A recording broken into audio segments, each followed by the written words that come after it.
All right, we're back. I got my jump rope in hand. What can I say? I'm obsessed with this thing, and I love our double unders and our jump rope. I love it because we see it in the CrossFit world, and I also see how important it is in the running and triathlon world as well. Now, one of the major problems that I want to talk about today in their double unders is that big upper body flinch. And we see it all the time. People are jumping, and that upper body comes down. Sometimes we pike. But either way, the same thing's happening. I pull with my arms on that rope, that chest drops forward, and those hips go back a little bit. We see the same thing. Now this doesn't work well for my double unders, and this is also the position I don't really want to be in when I run. I've talked a lot about previous videos about how we need to be in this globally extended shape.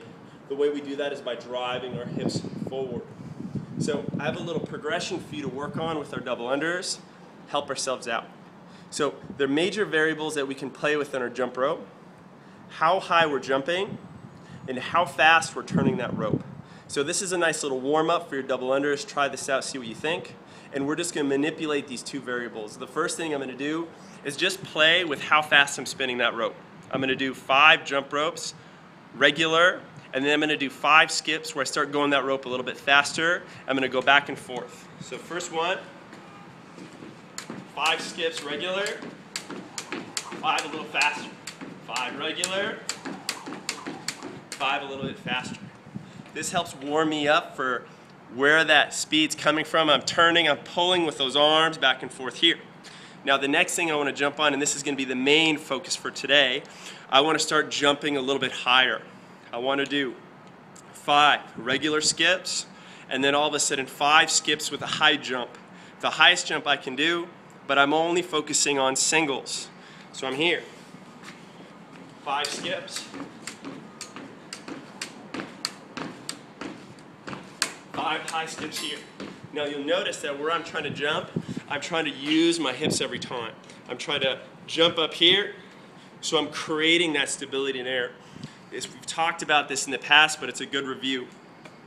When we get tired, if there's an earthquake, I've had too much to drink, I'm always going to find a little extra support. I always like extra stability. This is why we see people grab their hands in the bottom of a squat.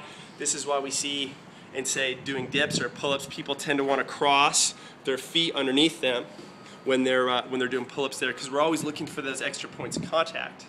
Running is so challenging because we're alternating between 1 point of contact and 0. We got nothing. So how do we create stability in those times? Well, we have to create stability from the midline. We have to create stability from here by driving those hips forward.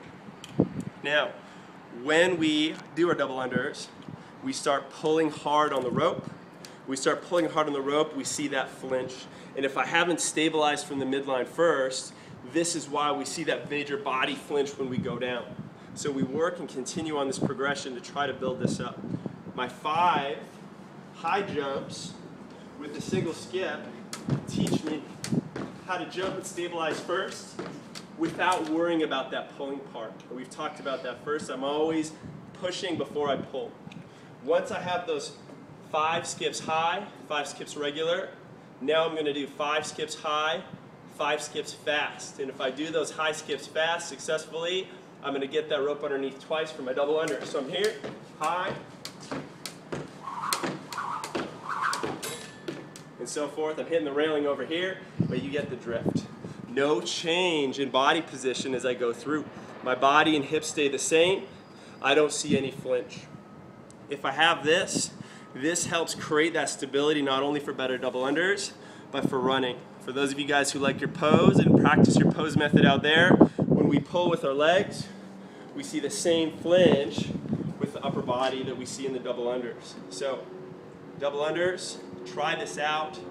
5 high skips, 5 regular. Start with 5 regular, 5 fast, alternate back and forth.